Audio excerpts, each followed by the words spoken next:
আমাদের মনে হচ্ছে প্যারিস পাড়ি দিতে পারবো না, ফ্রান্সের বর্ডার দিয়ে ঢুকে যাব। তখন আমাদের সামনে হঠাৎ করে 2-3টা পুলিশের গাড়ি চলে আসলো। হ্যালো ফ্রেন্ডস, আজকে আমরা যাচ্ছি গেম দিয়ে ইতালি থেকে ফ্রান্সে যাচ্ছি। তো আমার সাথে আছে ইমন আর আতিক। তো আমরা আজকে সকালে রওনা দিয়েছি। তো আমরা মেন রোড দিয়ে যেতে যাচ্ছিলাম, কারণ সেখানে দেখলাম অনেক পুলিশের ঝামেলা টামেলা, সেজন্য আমরা ওই দিকে যেতে পারিনি। এখন আমরা অবশেষে প্ল্যানিং করলাম আমরা বাই রোড যাব। তো আমরা অলরেডি ইতালির অনেক সাইডে চলে আসছি। তো এদিক দিয়ে আমরা হেঁটে হেঁটে চলে যাব।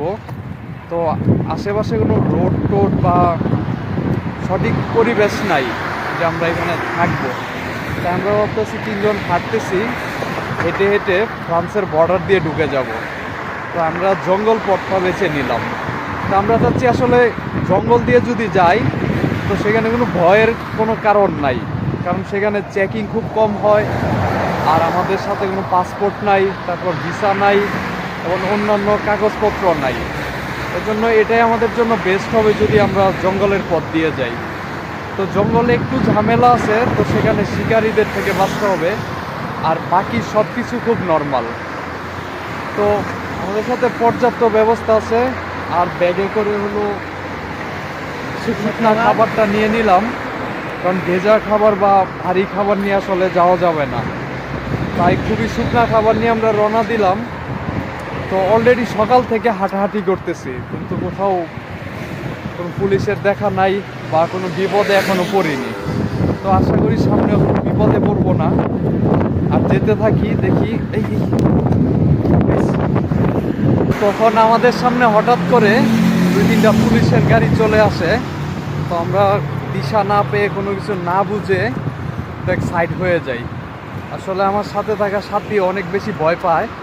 তারপর আমরা সাহস জোগাড় করে আবার রওনা দেই। তো কেমন লাগতেছিল তখন হঠাৎ করে? আসলে হঠাৎ করে এমনি তো অনেক আতঙ্ক, তার মধ্যে আবার পুলিশের গাড়ি দেখে আরো বেশি আতঙ্কিত হয়ে গেছি। তো দেখা যাক আমাদের জার্নিটা ঠিক হয় কিনা, সঠিকভাবে আমরা পৌঁছাতে পারি কিনা।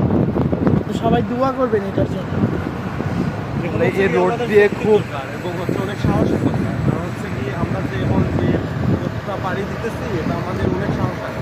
এই পথটা আসলে খুবই ঝামেলার। ইদানিং ইতালিতে এত বেশি সমস্যা হচ্ছে যে বাধ্য হয়ে আমরা অন্যদিকে চলে যাচ্ছি।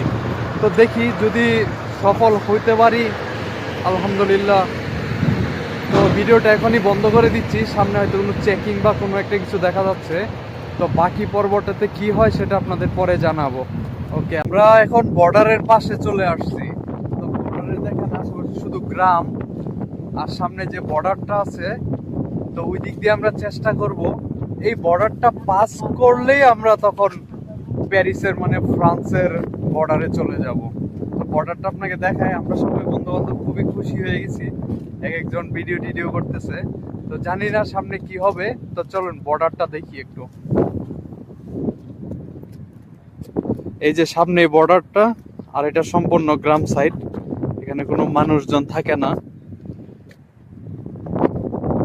জানি না বাকি কি আছে।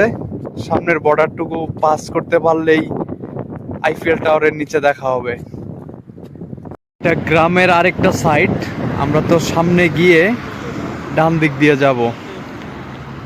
এখানে গ্রাম সাইড হওয়ার কারণে কোথাও কোনো চেকিং নাই, কিছু নাই। তো আমরা আগের চেকিংটা পার করে চলে এসেছি। তো দেখি আরো যেতে থাকি।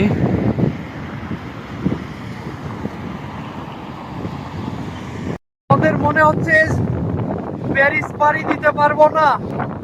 আমরা যে বর্ডারে আসলাম, সে বর্ডারের পরে দেখি বিশাল বড় সমুদ্র। এই সমুদ্র পার হয়ে আসলে ফ্রান্স যাওয়া কোনো মতেই সম্ভব না। আমরা এখানে এসে হতাশ হয়ে গেলাম। আমার সাথীরা দেখতেছে সেখানে। আপনাদের একটু দেখায় আসলে এটা কিভাবে সম্ভব পাড়ি দেওয়া। এই ঢেউ পাড়ি দিয়ে আসলে ফ্রান্স কোনোভাবেই পৌঁছানো যাবে না। এখানে চারপাশে বর্ডারেই শুধু সমুদ্র পার। সমুদ্রের কি পরিমাণ ঢেউ, এটা বাস্তবে না দেখলে কেউ বিশ্বাস করবেন না।